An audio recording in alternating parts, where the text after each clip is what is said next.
Hello, hello. Welcome to another episode here at Happiness is a Healthier Habit with me, your nutrition coach. My name is Jackie Poole, and we talk about mom life, weight loss, habits, nutrition, and literally everything in between. And I'm so glad you're here. But before we begin with today's topic, I do want to remind you that August is just around the corner. And what does that mean? It means school time. It means, summer's kind of dwindling down. It means back to routines. And with that being said, is when I start taking a little bit more clients. So if you've struggled in the past to lose weight, if you've struggled to with your health, with your hormone balance, with energy, the benefits of having a coach is you have more clarity, more focus, you have that supporting guidance, you learn to have that life balance and that self-awareness. And not only do you have that accountability, but you have that inner fulfillment. So it's definitely helpful when you have that coach. Now I have two ways we can work together. We have a personalized protocol, which is a one and done coaching session, and have you fill out an extensive questionnaire that literally tells me everything about you. And you also get a 21-day detox challenge booklet. So you'll have that, and you'll have the time to kind of review everything on your own. Now, the Habitual Sunrise Map is more for individuals who really need that accountability and that long-term help. So that is more for my women who've struggled, who started before and failed, or are beginners and really don't know what to do, have tried everything. They are really at a loss to where to start. They've tried and failed. And if this sounds familiar to you, I really suggest, working with somebody a little bit more long-term. 3 months is just the right time to really start learning about habits and helping you lose the weight and keep it off and learning to live a healthier lifestyle. So having a coach is super important. And if you're somebody that struggled and that really needs that accountability, I am here for you. So the links to both protocols will be on the show notes if you're interested in getting coached. Now, for today's topic, we are going to be talking about stress. I'm going to make it super short, super simple today, because I want you to take it all in. Now, some things that cause us to have a lot of stress are any situations that might be with work, might be relationship, might be climate, you might be feeling burnt out.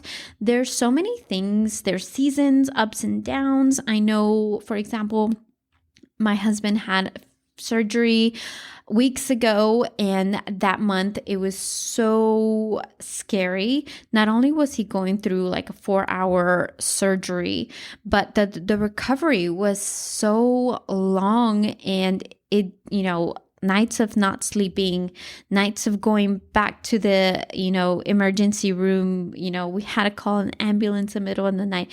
There's so many things that could happen that you don't even know that you're going to have that stress, but learning to managing it, learning to help your body control that stress, because you can't get rid of it. Stress is something that you don't get rid of. Stress is just something that's there, that life, if you're alive, you're going to have stress. That's just part of it. Driving through traffic might be stressful for you. So learning ways to managing the stress and making things feel a lot more better and simpler in how to deal with these things, because anything and everything can happen. And when we feel stress, when we are feeling upset and anxious and having all of these thoughts and feelings and emotions that causes stress, our body is literally in flight or fight response.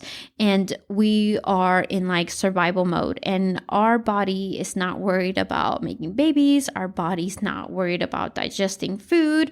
Our body's not thinking about our heart health or microbiome. Our body is worried about surviving. So Back in the day, if we were in the jungle and there was like a tiger or whatnot, we would run and we would bolt out, and that stress was there when we saw the tiger and we ran away and the stress was gone.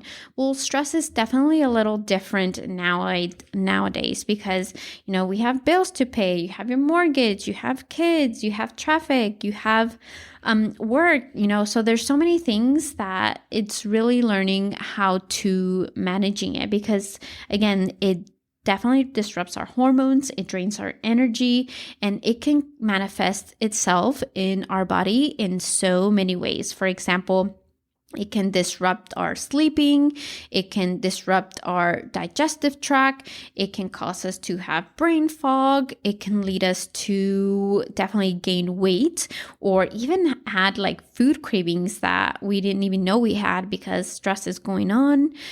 Definitely, decreased libido, it can affect how our skin looks. We can definitely be sick more often. So managing our stress is super important.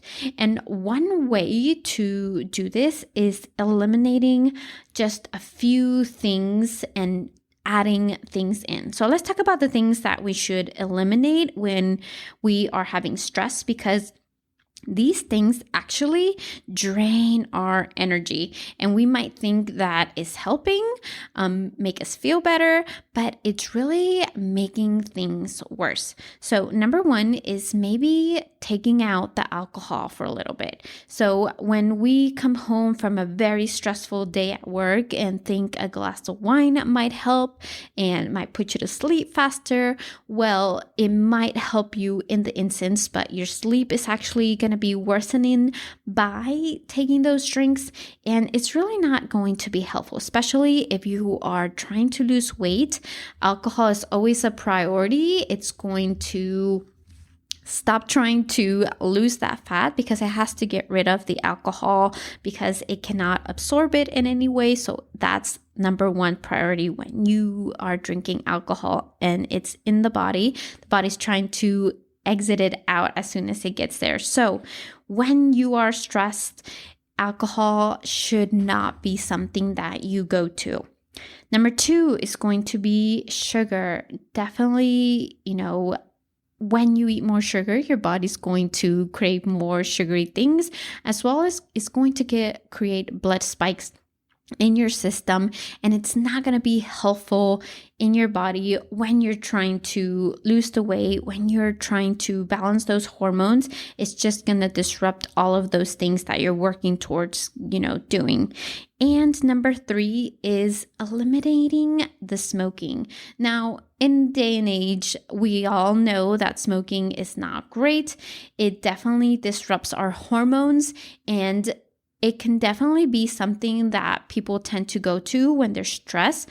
But when we learn to manage our stress, there are other ways than taking a cigarette break. And so we are going to be talking about ways to manage stress. And we talked about how it affects our body, the things that make stress worse. And now we're going to be talking about things that we can do to manage our stress and help our body support. All right, so a few ways that we can take care of our body to manage stress is stopping and taking deep breaths. Now, sometimes that can be easier said than done. So you can definitely put a little timer on your phone, maybe 5 minutes before, when you wake up, just do a couple breaths, or at night before going to bed.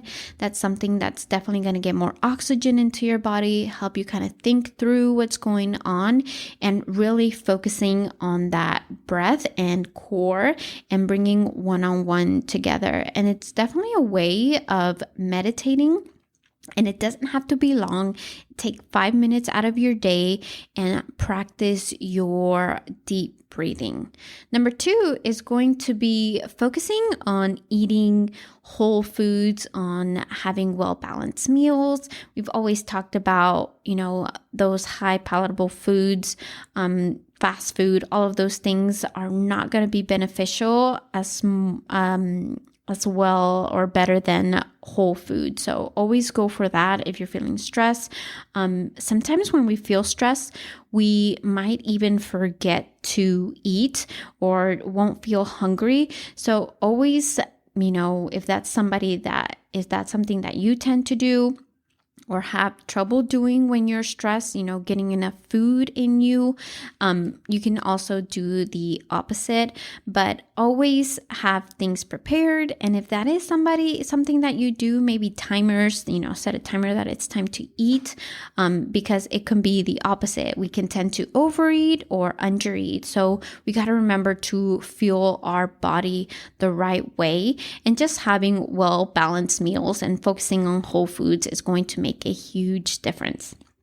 Number 3 is going to be exercising regularly, but doing something that you love, that you like to do, will definitely take a big impact on how you feel. Maybe finding like a hobby with it. If you like to swim, right now it's a really great time to go swimming. If you have access to that, or not even that, maybe going into a sauna or, strength training. I personally like to do all of those things first thing in the morning before my day starts. It puts me already in a better mood. Exercise already does that. It definitely enhances your mood. So doing that first thing in the morning, I feel like will reinforce your ability to handle, anything that comes in your way. So exercising, 3-4 days a week. It doesn't have to be super long, 20 minutes. If you can't get that, 10 minutes, 3 times a day, it will definitely get your mind off what's going on. Especially if, if you go out walking or going to nature, all of those things count and they make a huge difference on how you feel. Number 4, so we talked about how stress can definitely, hinder our sleep. So we really have to focus on, getting the best sleep as possible. So with that being said, maybe making sure our room is super dark. The temperature is the right for us. You want to have like a cool, nice temperature. Make sure there's no lights around the room. Have some plants there. There's certain plants. I know like the snake plant. I love having that in my room. It definitely helps with kind of filtering the home. And it provides oxygen, especially at night. So that's a great plant to have. So if stress is already affecting your sleep, you want to make sure you're getting that optimal sleep. So providing the right environment so you get quality sleep will make a huge difference. And lastly, but not least, is maybe just kind of distracting yourself with, talking about your situation with others, with people that support you, or making new connections with people that you enjoy being or doing. That will make a huge impact on maybe how you see things. They'll give you insights. They will give you inputs, advice that you might take a new view on whatever is going on, or just kind of release, what's going on and you've been holding it in for a while and haven't been able to talk about it. And really, talking to other people and having a community will make a huge difference on how you feel, on how things are happening for you, and it will change your view and outlook for sure. So today, stress is definitely something, like I mentioned earlier, we can't get rid of. It's something that we're always going to have, but it does make a huge impact on our goals, especially if you want to lose weight, if you having a hard time managing maybe those cravings, or you don't know what's going on, you're just gaining weight out of nowhere. Stress is such a big impact in our overall body in general, and managing it will make a huge impact on how we go on our day-to-day basis. So maybe implying some of those things will help with our stress, and you might even start seeing results that you thought were not possible. So definitely a big number one to do a lifestyle change when you're trying to lose weight, when you're trying to live a healthier lifestyle, because stress definitely affects our hormones, our body, and our overall response to everything that we are doing. And we might not think it's important, but it's definitely a life factor when it comes to maintaining a healthy lifestyle. So I hope you enjoyed today's episode, short and sweet, to the point. If you know somebody that would love to listen to this episode, please share it out to anybody that you know. And if you have any suggestions or comments, please email me at happieryou@gmail.com. Thank you for joining me today, and we will talk next time. Bye.